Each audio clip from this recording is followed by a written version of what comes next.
Tyler Hamilton's revelations about drug taking in cycling have created headlines around the world. Like many top racers, Tyler Hamilton started out as a drug-free rider.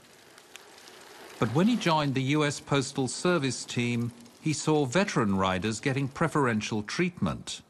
They would be given white lunch bags between races. He wanted his lunch bag too. The doctor at US Postal Service said that, I had enormous potential. So basically, eventually when I was when I was given my first white lunch bag, it was a sign to me that they believe in me, they believe in my potential, and they believe in me, my long-term talent. The lunch bags contained the banned drug EPO, designed to raise a cyclist's hematocrit level.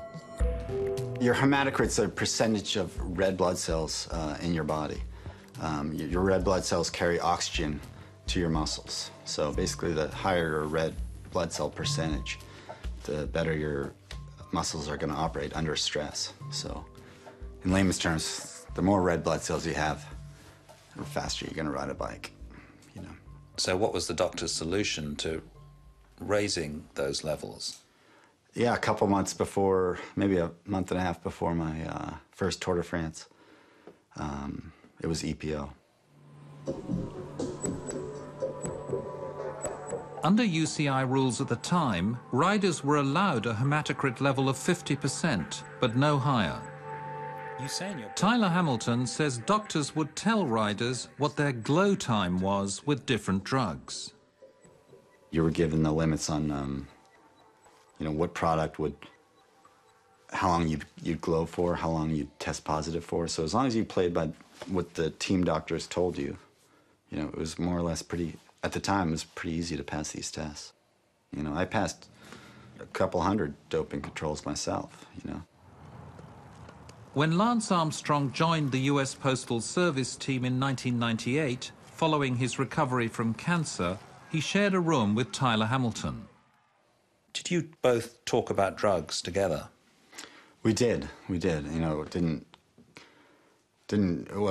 Every conversation wasn't about drugs, but yeah, we talked about it, behind closed doors, absolutely. 98, I was pretty green, and so I asked a lot of questions, and, I learned a lot. So he was quite open with you. Tyler Hamilton says Lance Armstrong was surprisingly relaxed about where he kept his EPO. When I was at his house in Nice, France, I asked him for some, and he kindly said, yeah, no problem. And it was just on the inside door of his refrigerator, just in the box that it came in, and, a surprise that it was right there, kind of out in the open. Tyler Hamilton says that after finishing a stage, he, Armstrong, and their teammate Kevin Livingston would inject themselves with EPO in the team's camper just meters from the excited fans outside.